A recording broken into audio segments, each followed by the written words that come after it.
오늘 이야기는 조상님들의 마음 따뜻한 이야기입니다. 옛날에 어느 마을에 어머니와 아들이 살고 있었습니다. 아들은 몰락한 양반 가문의 어린 도령이었지만 총명하고 마음도 착했습니다. 어느 날 어머니는 아들에게 말했습니다. 내 말을 잘 듣거라. 예전에 할아버지가 살아계셨을 때는 우리 가문도 큰 부자였느니라. 그때는 할아버지가 관직도 있었고 재산도 넉넉했거니와 성품이 인자하여 주변에 존경받는 명문가였다. 성품이 인자하셨던 할아버지는 열심히 일하고 충직했던 노비들을 골라 재산을 나누어 주고 따로 나가 살 수 있도록 해주셨단다. 그러나 할아버지가 돌아가시고 내 아버지도 병으로 일찍 세상을 떠나자 가세가 기울더니 이젠 끼니를 걱정할 지경이 되었구나. 듣자 하니 그때 내보냈던 노비들은 강화도에서 마을을 이루고 살면서 지금은 모두 풍족하게 산다는구나.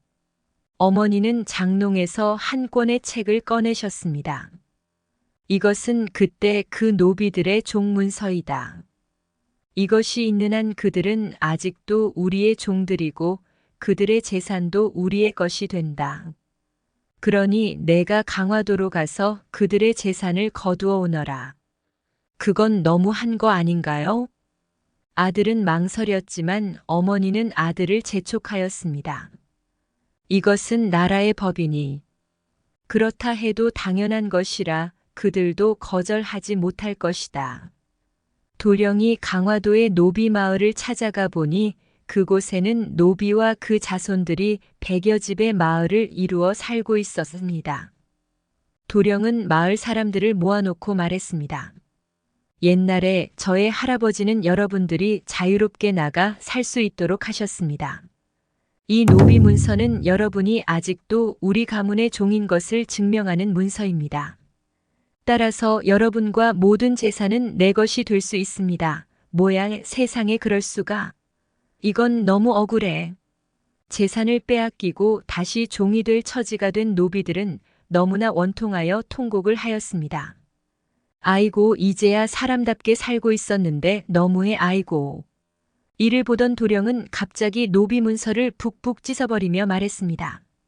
도령의 돌발 행동에 놀라 눈이 휘둥그레진 마을 사람들에게 도령은 말하였습니다. 저의 할아버지께서 당신들의 부모들을 풀어주신 뜻은 여러분에게 자유를 주시려는 것이었을 겁니다. 그래서 나는 이 노비 문서를 태워버려 여러분을 노비 신분에서 해방시켜드리겠습니다. 여러분은 이제 자유인입니다. 아이고, 이렇게 고마울 수가.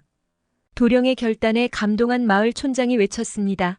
여러분, 우리는 이 도련님의 가문의 큰 은혜로 지금같이 잘 살게 된 것입니다. 그러니 그 은혜에 보답하는 것이 사람의 도리입니다. 우리 모두 도련님을 도와줍시다. 마을 사람들은 정성을 모아 2,000냥의 큰 돈을 마련해 도령에게 주었습니다. 뜻밖의 큰 돈을 챙긴 도령은 발걸음도 가볍게 집을 향해 떠났습니다. 이 돈이면 논, 밭도 사고 어머니를 호강시켜 드릴 수 있어. 이 손 놔라, 안 됩니다. 해질 무렵 도령이 가는 길목에 누군가 다투는 소리가 들렸습니다. 돌아보니 바다에 뛰어들려는 노인을 젊은 안악이 붙잡아 말리는 것이었습니다. 차라리 죽는 게 나아. 이 손 놓으라고. 안 돼요, 아버님. 흑흑흑. 도령은 달려가 노인을 붙잡고 물었습니다. 이보시오, 무슨 사연이 있기에 스스로 목숨을 끊으시려 하십니까? 털썩 주저앉은 노인은 도령에게 신세 타령을 하였습니다. 아이고. 나는 어찌해야 합니까? 아이고. 내게는 외아들이 하나 있는데 이놈이 고을 원님 밑에서 일을 하다 공금을 축내어 감옥에 갇혔습니다. 그 죄를 면하기 위해선 벌금을 내야 하는데 그 벌금이 2,000냥이나 되는 큰돈입니다. 그 돈을 내일까지 관청에 내지 않으면 아들은 사형을 당하게 됩니다. 아비가 되어 자식을 구하지 못하고 눈앞에서 죽는 꼴을 보느니 차라리 내가 먼저 죽으려는 거요. 노인의 며느리가 앞을 가로막고 외쳤습니다. 남편도 죽고 아버님도 죽으면 저는 어찌 살라고요. 차라리 제가 먼저 죽겠습니다. 아이고, 아가야, 그건 안 돼. 내가 죽어야지. 아이고, 이 기막힌 상황을 보다 못한 도령은 보찜을 벗어 노인에게 건넸습니다. 이보시오. 이건 2,000냥이요. 이 돈으로 아들을 구하시오. 낯선 도령의 제안에 노인은 깜짝 놀랐지만 사정이 급한지라 넙죽 받아들였습니다. 도련님 정말 고맙습니다. 도련님 덕분에 우리 식구들이 다 살게 되었습니다. 제가 죽을 때까지 이 은혜를 잊지 않겠습니다. 노인은 은인을 그냥 보낼 수 없다며 하룻밤 묵어가길 청했습니다. 날도 저물었으니 우리 집에서 저녁도 먹고 하루 자고 가십시오. 두 사람의 간곡한 부탁에 도령은 노인의 집에서 하룻밤을 보내게 되었습니다. 그럼 편히 쉬십시오. 늦은 밤 도령은 화장실을 찾아 방을 나왔는데 옆방에서 한숨 섞인 목소리가 들려왔습니다. 며느라, 저 도령의 도움으로 우선 아비의 생명을 구하기는 하겠지만 이 큰 돈을 무슨 수로 갚는단 말이냐? 혹여 이 돈을 갚으려고 아비가 또 부정한 일을 저지를까 두렵구나. 그럼 어떡해요? 흑흑흑. 이튿날 아침 노인의 며느리는 아침 밥상을 들고 사랑방 문을 열었습니다. 도련님, 아침 드십시오. 그러나 사랑방에는 도령의 모습은 간 곳 없고 한 장의 편지만 놓여 있었습니다. 어머나, 말도 없이 떠나셨네.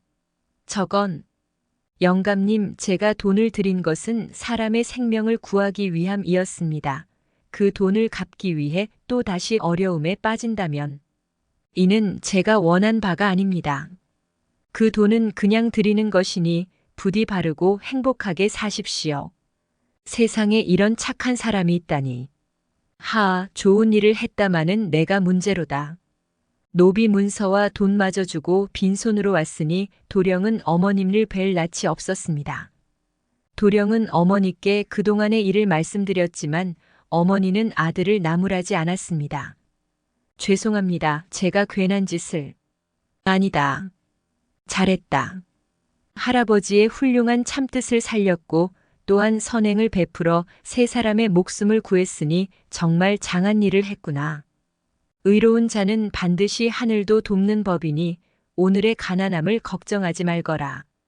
그로부터 10년의 세월이 흐르고 도령의 어머니는 세상을 떠났습니다.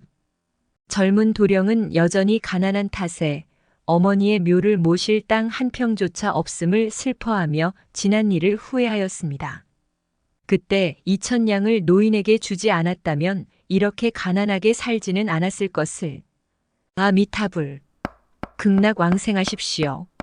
스님, 제가 가난하여 보리 한 움큼 밖에 시주할 게 없습니다. 죄송합니다. 나무 아미타불. 도령의 가문은 선대부터 지금까지 많은 선행을 베푸셨으니 이를 하늘도 무심치 않을 것입니다. 제가 좋은 묘 자리를 봐드리지요. 저 산의 세 번째 봉우리 중턱의 산신당 자리는 장차 삼정승을 나오게 할 명당입니다. 도령은 스님이 알려준 산의 땅 주인을 찾아갔습니다. 날이 어두우니 하룻밤 묵고 갈 수 있겠습니까? 그러시오. 도령은 산 주인에게 어떻게 부탁을 해야 할지 고민이 되었습니다. 대단한 부잣집 같은데 나같이 가난한 선비에게 그런 명당 묘자리를 양보해 줄까? 어쩌면 좋지? 에헴, 인기척과 함께 주인이 들어왔습니다. 실례하오. 손님과 잠시 이야기를 나누고 싶소. 나는 세상 이야기를 듣는 것을 좋아한다오. 재미있는 이야기를 좀 해주시오. 제가 어머니 병구안을 위해 집에서만 살아 마땅히 드릴 말씀이 없습니다만 보잘것없는 제가 살아온 옛 이야기라도 좋다면 말씀드리지요. 도령은 담담하게 지나온 이야기를 풀었습니다. 그러니까 10년 전 일입니다. 도령의 이야기를 들은 주인은 갑자기 도령에게 큰 절을 하는 것이었습니다. 으흐흑, 이제야 은인을 찾았습니다. 도련님, 제가 바로 그때 노인에게 주신 2,000냥으로 목숨을 구한 그 못난 아들이었습니다. 여보, 드디어 우리의 은인을 찾았소.